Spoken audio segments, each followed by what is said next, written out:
Hello folks, it's been a while, hasn't it? For the first time in over a month, the Grecians are back in league action here at the park as we take on Scunthorpe United.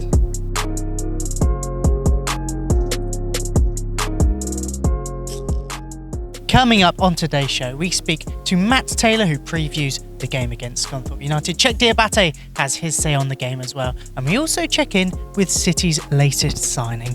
But first of all, we take a look back at City's last game, which was on Friday last week against Portsmouth in the Papa John's Trophy.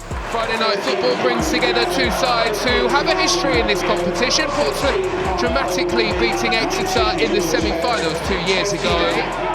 Quarter-final tie with Rotherham. As Harness steps away from his man, curling ball into the penalty area. And George Hurst gives Portsmouth the best of starts here, just 5 minutes gone.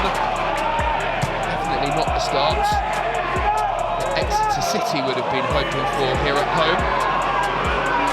Maybe a chance for an instant response here. There is an instant response. Matt J. Back to square one. The captain asserts himself and with goal number 12 draws the game level at 1-1. Will very quickly look to send forward and Exeter away. Edwards, nice looking ball. Jay with the chance. And it's well held. Jay in space. Jay into the penalty area. Exeter looking for goal number 2.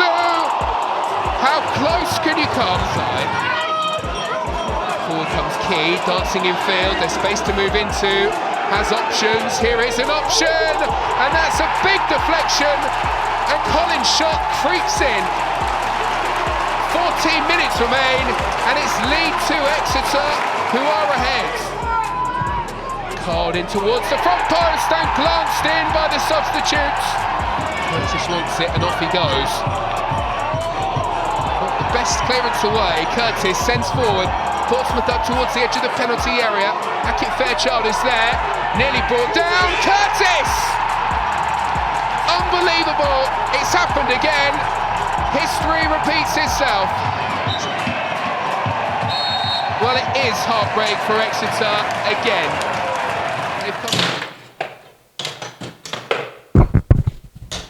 It's all to play for on Saturday as City look to get back to winning ways. Here is manager Matt Taylor's thoughts ahead of this big fixture.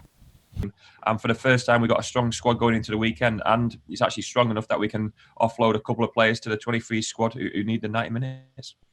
We'll talk about Saturday first. And Scunthorpe, a side who, on paper, are struggling, but as we've seen again in games against teams down the bottom this season, Oldham, Carlisle, etc., they're not a side that just roll over.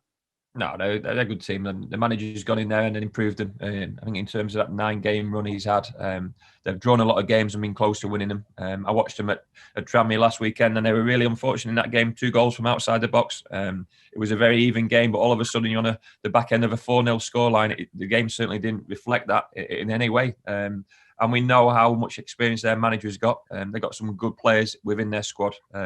So they're on the crest of a turn, really, in terms of where they'll end up league position-wise. And they'll be looking to add players within this window as well. So they're not too far away from putting a run of results together.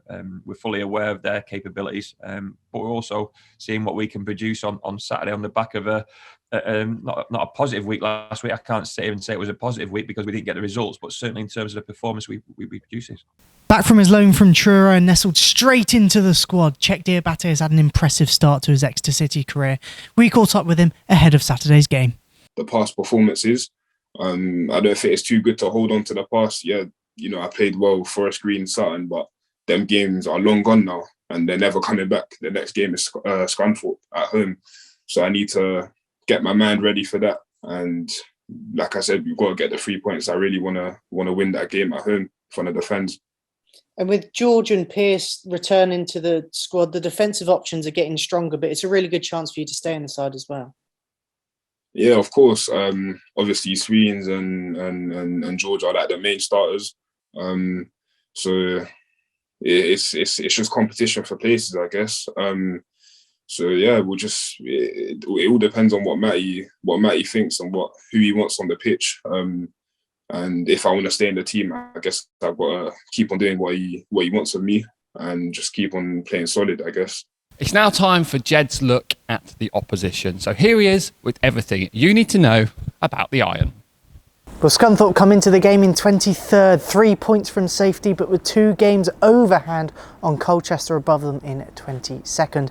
Scunthorpe have only won 3 games as well all season, which suggests that if the form is to go by, Exeter City should have a good weekend ahead. Although, we've seen in the past that's not always the case. And because of this season, Scunthorpe have already changed their managers this year. In November, they appointed Keith Hill, the vastly experienced 52-year-old, to serve them on the touchline. He played for Wrexham and Blackburn, amongst others, during his 410-game career. And last season, Hill was at Tranmere and he guided the Super Whites to the playoffs, but wasn't able to compete with Tranmere in the playoffs because he was sacked. For a side that's only scored 19 goals in the league this season, it is unsurprising that their top scorer, Miles Hippolyte, only has 4 to his name.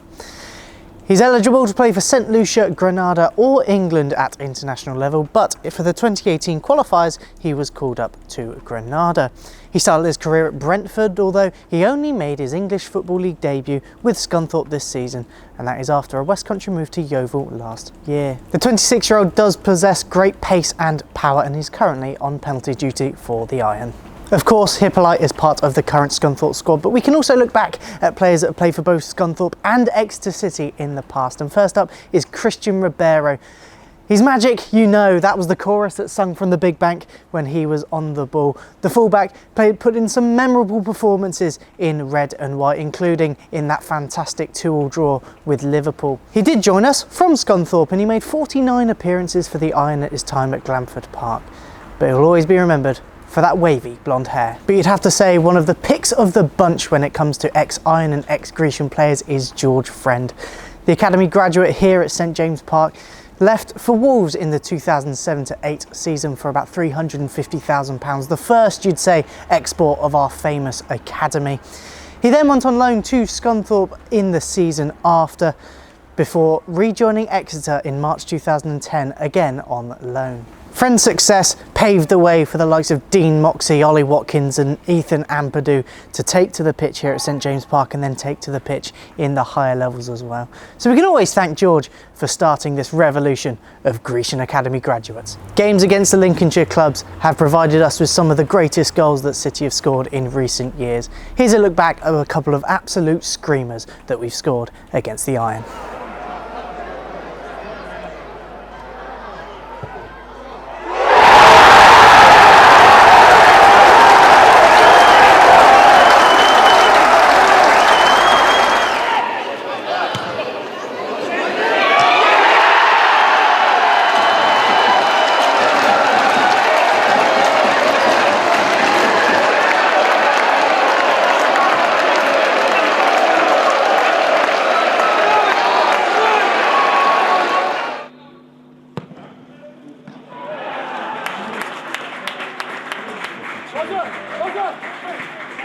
And whilst we're touching on great games with Scunthorpe, let's look back at our most recent encounter when City fans travelled up to Glanford Park to see a resounding 4-0 victory, including 2 goals from Matt Jay, Tim Dieng and Josh Key also finding the net.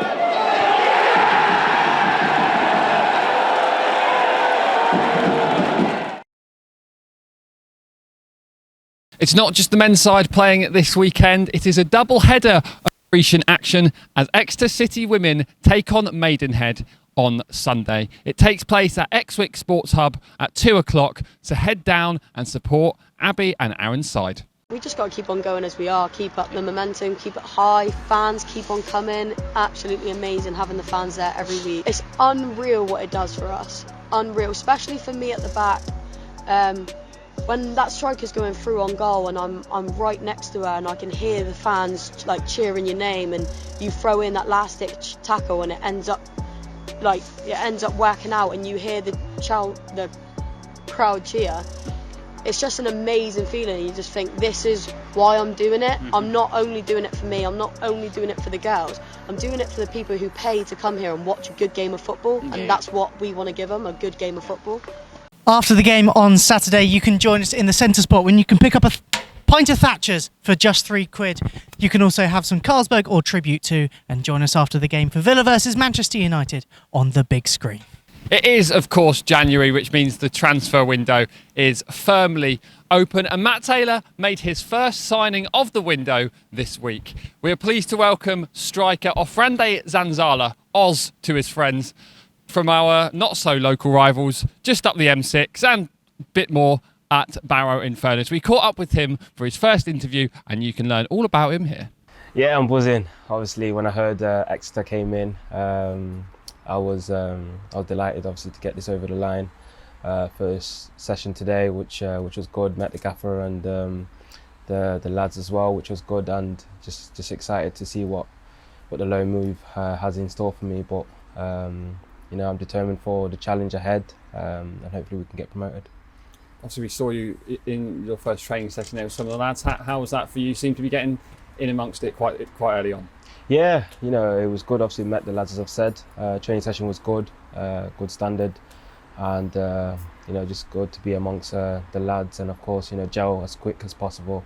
Ready for weekend, obviously a game, but it's good, and hopefully we can do great things here. But I'm happy and looking forward to exciting times ahead for myself and for the team as well. Obviously, you joined us from Barrow. Before that, you were at Carlisle. So from the extreme north to the extreme south down here in Devon. How was that trip down for you? Yeah, I mean, of course, as you said there, it's been a long journey. I came obviously a few days, but it's been worth it. Exeter is a nice city, and sometimes you've got to do the sacrifices of the journey. So for the football, but it's good. I've settled in, and hopefully, I can enjoy my time here, and who knows, see what happens in the future. A question I know some players find quite difficult to answer, but tell us a bit about yourself as a player and your style. Yeah, of course, coming here, I know exactly what I need to do, speaking to the gaffer first and foremost. Most importantly, he just says, play your game, which is, being aggressive, putting myself about, making the defenders uncomfortable, putting the ball back of the net, and linking up play as well, and of course, just being a handful in general. Someone obviously you can show their pace and power and strength, and of course, I like running behind. So hopefully that can them attributes can help the team massively. Well, the hard work starts at home. Here's a look back at what's happened on the Cliffield training ground this week.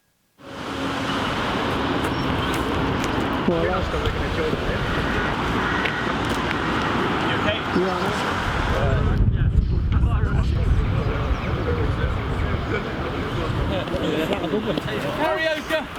Yeah, twist of the orange. See you tomorrow. He's done 2 gym sessions. Sharp on it. Nice and sharp on the movement. Good. See more. Mighty excellent. Well done. Yes, Tim. Big pass and then straight across. Backwards.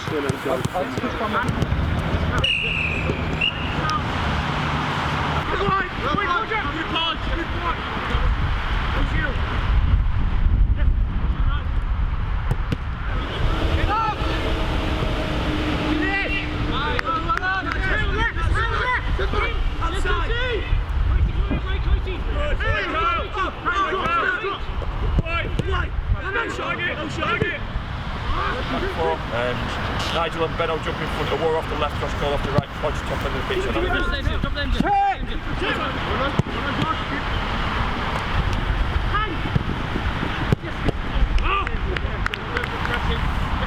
We recently hosted our Goal of the Year competition for 2021, and who won it, Craig?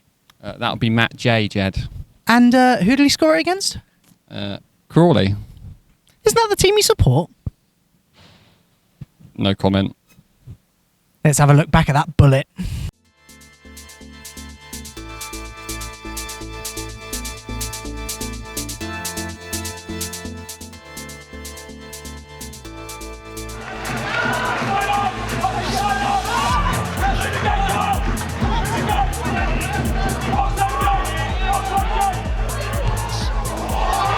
That's a lovely strike. It's Matt Jay. His 6th goal of the season. One of the proven goal scorers in League Two. Doesn't need a second invitation with chances like this. Archie Collins lays it into him. Look at that. Takes it in his stride.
We've had some great encounters with the Irons over the years, especially here at St James Park. So let's look back at last season's game, where goals from Joel Randall, Matt Jay and Jake Taylor took all 3 points for the Grecians. It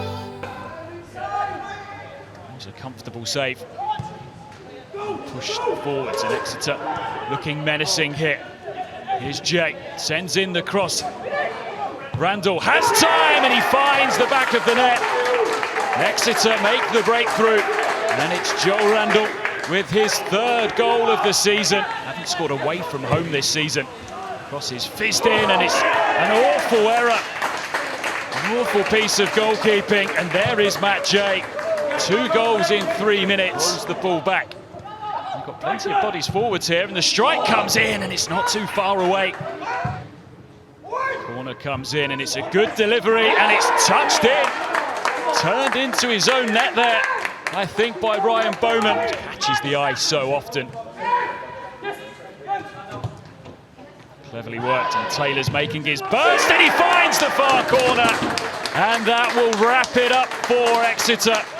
A minute left to play, and they have their 3rd goal of the afternoon. That's all we've got time for on Park Live this week. Thank you so much for joining us. Remember, if you haven't got your ticket already, you can do so up until kick-off on Saturday. And make sure you grab a pie, a pasty and a programme as well.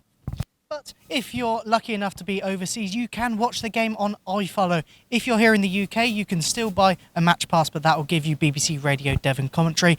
If not, you can also follow our social media. That's our Twitter, that's our Facebook, and that's our Instagram. Up the city!